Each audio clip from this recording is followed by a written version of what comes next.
အမျိုးသမီးတိုင်းတိထားတဲ့မျိုးပွားစနစ်ဆိုင်ရာကျန်းမာရေးပြဿနာများ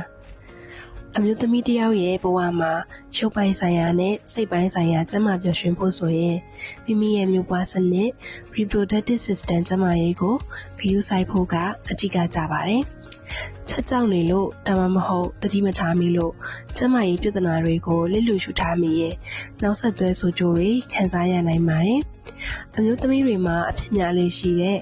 ကျန်းမာရေးပြဿနာ၅မျိုးနဲ့သတိပြုရမယ့်အချက်တွေကိုဖော်ပြပေးလိုက်ပါတယ်။နံပါတ်1ရှားသီသွေးပုံမှန်မဟုတ်ရှင်။ရှားသီလာတဲ့ရက်နှုတ်ကြတာစောတာလုံးဝမလာတာဒါမှမဟုတ်သွေးဆွင်းလွန်းတာမျိုးတွေဖြစ်တတ်ပါတယ်။ဒါဟာစိတ်ဖိစီးမှုကြောင့်ဖြစ်နိုင်သလိုဟော်မုန်းမမျှတတာကြောင့်လည်းဖြစ်နိုင်ပါတယ်။နံပါတ်2တာဥအိမ်အရေးအိတ်တဲ့ခြင်းဒီယောဂဟာအမျိုးသမီးတော်တော်များများမှာအဖြစ်များလာပါတယ်။ဟော်မုန်းဓာတ်ဖောက်ပြန်မှုကြောင့်တာဥအိမ်မှာအရေးအိတ်လေးတွေဖြစ်ပေါ်တာပါ။လက္ခဏာအနေနဲ့ဆိုရင်ရှားသီမမှန်တာကိုယ်လေးချိန်တက်လာတာနဲ့ညနာမှာဝက်ဆန်တွေအလွန်ကျွံထွက်တာမျိုးတွေတွေ့ရတတ်ပါတယ်။နံပါတ်3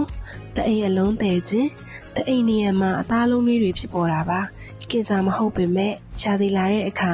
အလွန်အမင်းနာကျင်တာနဲ့သွေးစစ်များတာတွေကိုဖြစ်စေနိုင်ပါတယ်။နံပါတ်4ပိုးဝင်ခြင်းနဲ့အဖြူစင်ခြင်းမိမကိုရရနာအနံ့ဆိုးထွက်တာဒါမှမဟုတ်ပုံမှန်မဟုတ်တဲ့အယောင်ရှိတဲ့အဖြူစင်းတာတွေဟာဘက်တီးရီးယားဒါမှမဟုတ်ပိုးဝင်ခြင်းကြောင့်ပဲဖြစ်ပါတယ်။နံပါတ်5တအိမ်ကောင်းကင်ဆာ